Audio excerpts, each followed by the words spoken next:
That was Aaliyah. If your girl only knew. So power concedes nothing without demand. Power concedes absolutely nothing without demand. If you look over the past couple of years, unions have been very, very successful. There hasn't been a union that lost. From the automotive union to the actors to the writers union to the various unions across the country, they have won because they know they are speaking from a position of power. You need workers. We won't work for this. Power concedes nothing without a demand. You can't just be kind about it, particularly in the realm of politics. Remember, during Obama's first term, he was staunchly opposed to gay marriage. But when he got defeated in the midterms and needed the gays, all of a sudden, he loved it. Because he knew he needed their support, so he had to give them something to get it. Because power concedes nothing without demand.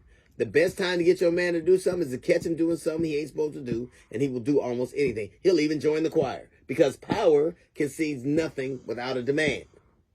You have to have, power is just not nice. It's not just warm and fuzzy. Power concedes nothing without a demand, particularly in the realm of politics. When those stimulus checks came out, Trump made sure that he put his name on them. And even people are talking about that to this day. He gave me $1,500.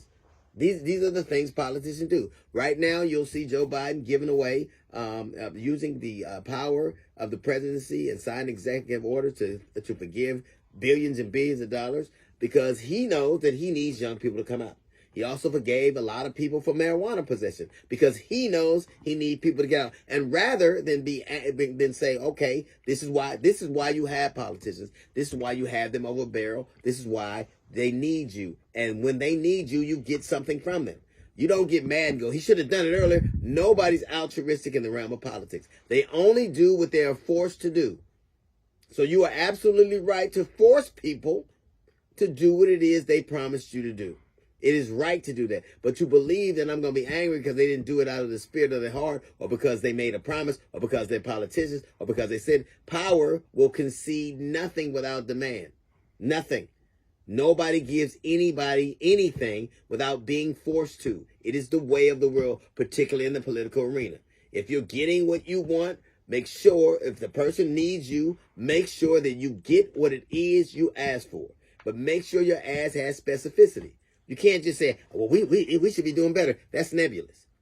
Be specific about your young people have said this is what we want, and they're getting it to some degree.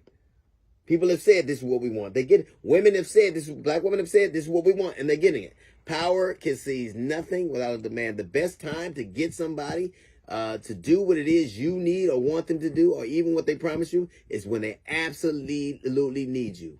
Make them concede to your demands, because that is the only way you get anybody in the political arena to do anything. That's a little note from the GED section. Got the Jazz Report coming up in 15 minutes. It is the D.L. Hughley Show.